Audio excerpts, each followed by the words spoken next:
یہ جو معنی مجازی ہم مراد لیتے ہیں، رأیت زیدن یرمی، معنی مجازی جو ہم مراد لیتے ہیں، تو یہ معنی مجازی آیا دلالت مطابقیہ ہے یا مطابقیہ نہیں ہے؟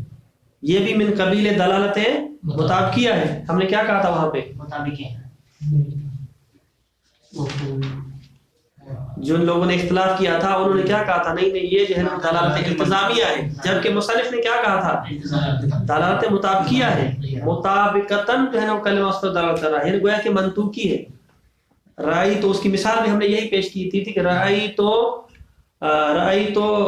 الاسد یعنی رائی تو اسدن یرمی، میں نے جو ہے نا وہ شخص کو دیکھا جو تیر انداز. رأیت الاسد فی الحمام، یہ جو ہم نے مثال پیش کی تھی، اس مثال کو ہم نے کس کھاتے میں ڈالا تھا؟ منطوقی میں ڈالا تھا نا. جی دوبارہ تکرار کرنا پڑے گا. مصنف نے وہاں پہ کہا تھا، آپ دوبارہ مراجعہ کر لیں وہاں پہ صفحے پہ، کہ جب ہم معنی مجازی استعمال کرتے ہیں، جو کلمہ حقیقی کا معنی مجازی ہے، تو معنی مجازی میں استعمال یہ دلالت مطابقیہ ہے، نہ کہ دلالت التزامیہ ہے. مصنف کا یہ دعویٰ تھا، واضح ہے. آج مستشکل یہاں پہ اعتراض کرے مصنف پر، کہتے ہیں یہ مثال رأیت الاسد رأیت اسدن یرمی، یہاں پر آپ اسد کلمے کو کس استعمال کر رہے ہیں؟ حیوان مفترس میں یا رجل شجاع میں؟ جی رجل شجاع استعمال کر رہے ہیں. اگر آپ اسد کلمہ جو اس کا معنی حقیقی تھا حیوان مفترس، اس کو استعمال کر رہے ہیں کس میں؟ رجل شجاع میں، تو یہ مجاز فی الکلمہ نہیں ہے. ابھی ہم نے پڑھا یہ سکلین صاحب، یہ مجاز فی الکلمہ ہے. اگر مجاز فی الکلمہ ہے تو یہ کون سی دلالت بنے گی؟ مجاز فی الکلمہ میں دلالت اقتضاء بنے گی. جبکہ پہلے آپ نے کیا کہا تھا؟ دلالت مطابقیہ ہے. جب دلالت مطابقیہ ہے تو اقتضاء الگ چیز ہے، اور دلالت مطابقیہ جو ہے وہ الگ چیز ہے. جو کہ تھکے ہوئے اس وجہ سے اس کو کل کی رکھتے ہیں. صلی اللہ علیہ محمد وآلہ الطاہرین. اللہم صلی علی محمد. آخر میں اشکال اور جواب کی بات آئے تو ہو جائے مشکل.